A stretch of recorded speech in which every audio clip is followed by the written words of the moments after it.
কিন্তু কারিনা কায়সার সেটা পারেননি, কারণ দ্রুত তার লিভারটা আক্রান্ত হয়ে যায় এবং সেখান থেকে আর ব্যাক করা সম্ভব হয়নি।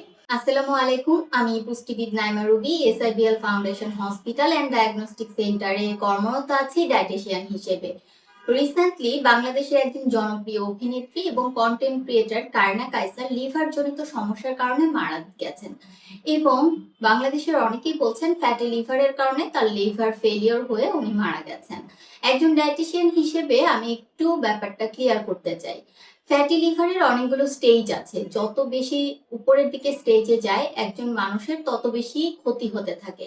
ফ্যাটি লিভার নিয়ে একজন মানুষ যদি তার দৈনন্দিন কার্যকলাপ করতে পারেন, অর্থাৎ তার কোনো ধরনের সমস্যা হচ্ছে না, তাহলে তার ফ্যাটি লিভারের গ্রেডটা একটু নিচের দিকে আছে এবং এই নিচের দিক থেকেই কিন্তু হুট করে লিভার ফেলিওর হয়ে যাওয়ার আশঙ্কাটা খুবই কম। চিকিৎসা বিজ্ঞানের তথ্য সূত্র থেকে আমরা জানতে পেরেছি ওনার হেপাটাইটিস এ এবং হেপাটাইটিস ই মারাত্মকভাবে আক্রমণ করে ফেলেছিল, যার কারণে তার জন্ডিস হয়ে লিভার ফেলিওর হয়।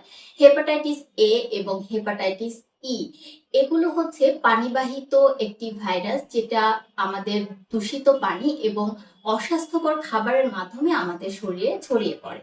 যারা হচ্ছে গ্যাস্ট্রোএন্টারোলজি নিয়ে কাজ করেন ডক্টররা, তাদের এখানে কিন্তু এই হেপাটাইটিস এ এবং হেপাটাইটিস ই নিয়ে প্রতিদিন অনেক অনেক রোগী আসেন।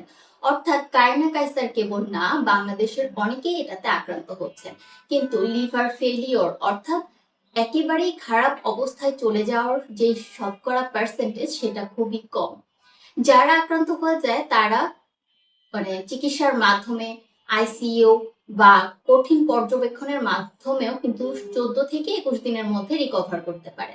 কিন্তু কারিনা কায়সার সেটা পারেননি, কারণ তার ফালমিনেন্ট হেপাটিক ফেলিওর হয়ে গেছে। ফালমিনেন্ট শব্দের অর্থ হচ্ছে দ্রুত, অর্থাৎ দ্রুত তার লিভারটা আক্রান্ত হয়ে যায় এবং সেখান থেকে আর ব্যাক করা সম্ভব হয়নি।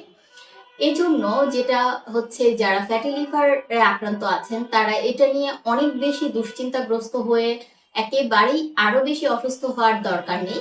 আপনারা আপনাদের লিভারের সুস্থতার জন্য যে কাজগুলো করার দরকার সেগুলো করবেন, নিয়মিত চেক আপে যাবেন, ডাক্তারের পরামর্শ অনুযায়ী চলবেন এবং পুষ্টিবিদের পরামর্শ নিয়ে চলবেন, যাতে করে যে খাবারগুলো আমাদের লিভারকে ভালো রাখে সেগুলো অনুযায়ী আপনারা চলতে পারেন।